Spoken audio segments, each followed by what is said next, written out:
Hardware gimmicks in gaming have always stood side by side with one another and have been around since the very beginning. From the simple idea of swapping out and changing games to go in handheld all the way to motion controls, there hasn't been a point in time where technology and new ideas haven't been experimented on when it comes to the evolution of video games. When it comes to Nintendo, they really need no introduction when mentioning this. It's a well-known fact about the company with how they are always pioneering experimental and unique technology. Some have come and gone like Glasses 3 3D, whilst others such as the underrated Wii U gamepad still exist in some shape or form in the modern day, and is what brought us to the Nintendo Switch. Some ideas might not catch on initially due to a variety of reasons, but that doesn't necessarily mean that the concept itself is bad. With enough careful planning and funding to back an idea, new hardware concepts can catch on to a mainstream audience and become successful at some point down the line, which can potentially even change the way we play games as a whole. The original Switch, with its hybrid-centered design, showcases this to an incredible degree, being the first system to truly unify both handheld and home console audiences, allowing them to enjoy the best of both worlds. This has also inspired many other hardware developers to give their own spin on the idea, which has led to some healthy competition. This all brings us to Nintendo's latest push in the hardware space, mouse controls. Now, I can understand on a casual level how this doesn't sound like anything new, but it's important to realise the Joy-Con 2 mouses aren't merely just conventional mouses that you'd see with a computer. They are also part controller with all the extra buttons you'd expect from one, alongside gyro support, which can allow for more degrees of movement to be detected. On top of that, they can also be used together as mice, allowing for a dual mouse control scheme, which is what initially caught my attention and had me curious about all the ways they could be used. This all seems to be following in the original Switch's footsteps of Nintendo combining both handheld and console audiences, but with the Switch 2 generation they seem to be further combining this group by drawing in the PC crowd. In theory, this sounds like a match made in heaven. Many console games have previously suffered before when having been ported from PC and being forced to adapt to their control scheme to align with their conventional controller. Real-time strategy, MMOs, tycoon-style games and the Sim series are all good examples of having fallen into this issue. There are also many games on PC that won't make the jump to console because of this limitation. Some mouse control schemes can also simply just not be mapped to a conventional controller. The same point to some degree can be argued on the PC front as well, where some more traditional developers won't port their games to PC from console. Vanillaware's rich history of releases come to mind when thinking about this. I will admit however, devices like the Steam Deck or even the simple fact that every modern controller nowadays uses Bluetooth does allow the PC community to enjoy both control schemes. But that's always left the console side in a weird spot. To be fair, ever since the jump to HD, we've slowly been seeing PC and consoles merge to the point where most people online call out how systems like the PlayStation 5 and Series X are essentially just PCs. Anyway, lengthy opening aside, today let's talk about the Switch 2 and how it pulls off these new mouse control schemes made possible through the Joy-Con 2's unique hardware capabilities. Unfortunately, despite my initial hype behind the wonders of what a controller-fused mouse could bring to gaming, the options that showcase this on the Switch 2 at the moment are quite limited. However, we'll be looking at two games in this video that attempt to showcase the potential of mouse controls to mixed results. One of these games showcases the potential of mouse controls in a creative and interesting way, whereas the other fails to sell the concept. For starters, let's take a look at the more negative example, since the internet tends to like that stuff the most.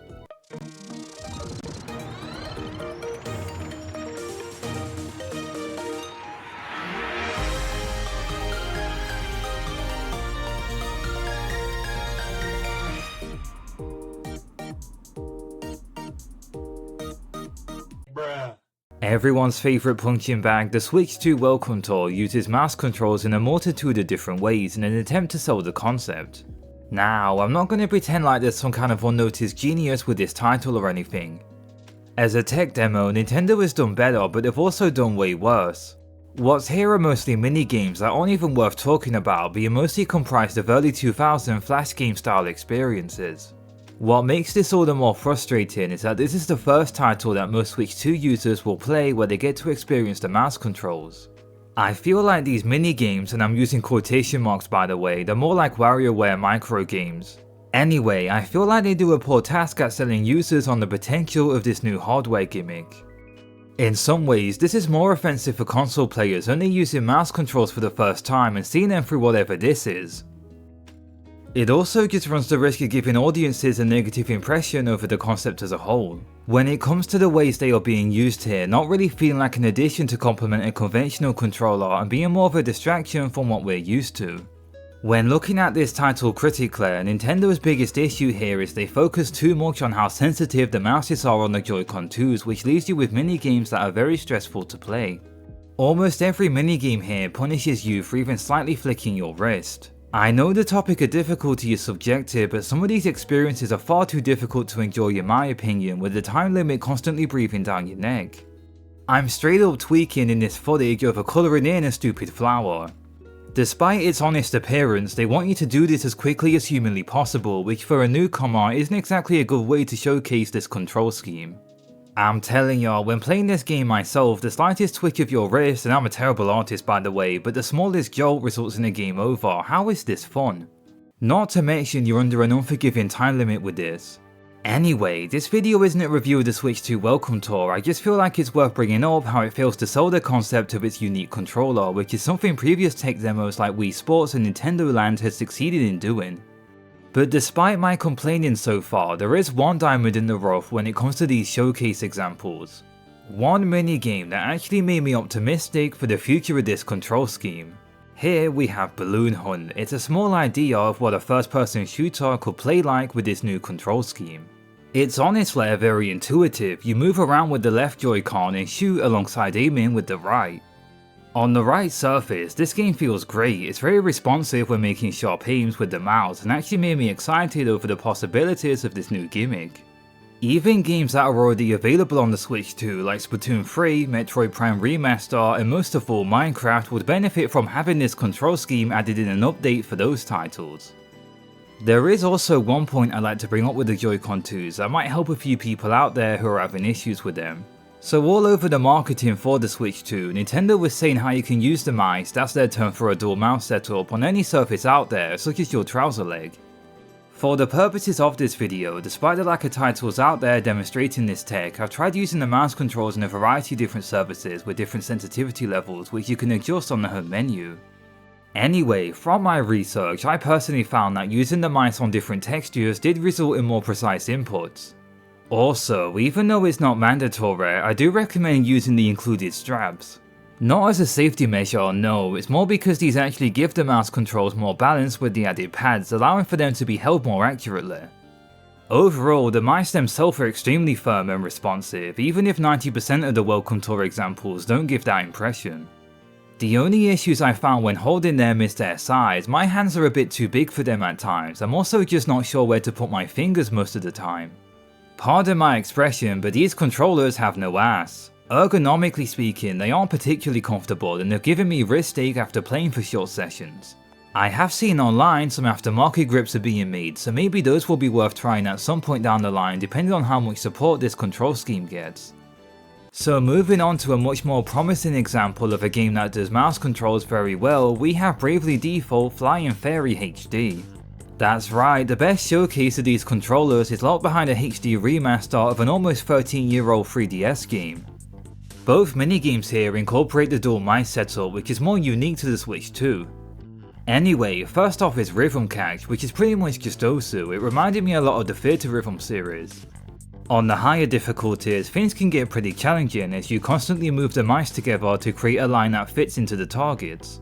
As a showcase of the Joy-Con 2 mice, it's pretty good and lends itself well to the genre. A lot of rhythm games out there already use gimmicky controllers, it's pretty much a standard at this point. As you can see in my footage, you barely have to move your wrist to hit the icons on screen.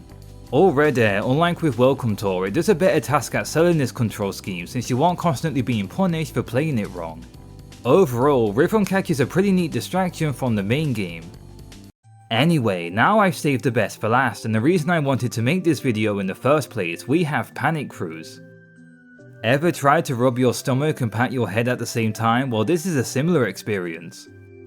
This minigame has a lot in common with Overcooked when it comes to how it can be very stressful, but you're coordinating with just yourself instead here. Panic Cruise has you using the mice to fly an airship alongside fulfilling the demands of your party members on board. It's really fun having to navigate and multitask at the same time. The concept alone makes me want to see a mecha game at some point incorporate this control scheme. I could easily imagine something like you piloting a mech using the mice setup. Anyway, this footage speaks for itself here. It's super chaotic and hectic with things going south very quickly. My only complaint with this minigame is that I wish there was more levels. It's so strange seeing a timeline where Square Enix incorporates Nintendo's new gimmick better than they do. When playing both these games side by side, it shows a clear lack of direction Nintendo has with this mice idea, and honestly I really hope it doesn't become just another forgotten gimmick in their history as hardware developers. One quick remedy they should have done in hindsight is when launching the Switch 2 was to have DragX Drive be released alongside their new system. I can't speak for the game's actual quality because it's not out yet, but it seems to be their big push for mice controls, and at the minute outside of just mini-games, the system has no proper title demonstrating the hardware. So far, there aren't any big substantial experiences that incorporate this gimmick at all. It's also not a good sign when even the latest Splatoon 3 update, which tweaks the game to run on the Switch 2, won't be implementing mouse controls, which is questionable. Mario Kart World doesn't use any mouse inputs, and as charming as Donkey Kong Bonanza looks with its use of mouse controls, it's still not a part of the main game and is instead just for the side modes. Despite these issues, I do have some ideas on possible ways we could see mouse controls be implemented in the future. The new Kirby Air Riders being made by Sakurai is a good title to showcase them. The original game experimented a lot with different control schemes and modes, so I can picture it happening here. Another prominent Nintendo series, Fire Emblem, would easily benefit from mouse controls when it comes to moving units. Since the NES, it's always felt tedious on a controller. Nintendo is some of the most creative developers out there, and I'm sure they won't easily drop this controller concept anytime soon. On top of that, I can also understand that the biggest flaw in this video is that it's still early days, but with how things are at the moment, it's a little worrying when the only title right now which is carrying their central gimmick is Bravely Default. The future of these mouse controls seem uncertain at the moment, and only over time will we truly know if they have a place among Nintendo's other successful ideas. But either way, now I'm curious, what do you think about mouse controls? Are you intrigued by them, or maybe you see them as just a fad? Feel free to let me know in the comment section. Also, any feedback on this video will be appreciated. Thank you so much for watching, and I hope you have a nice rest of your day.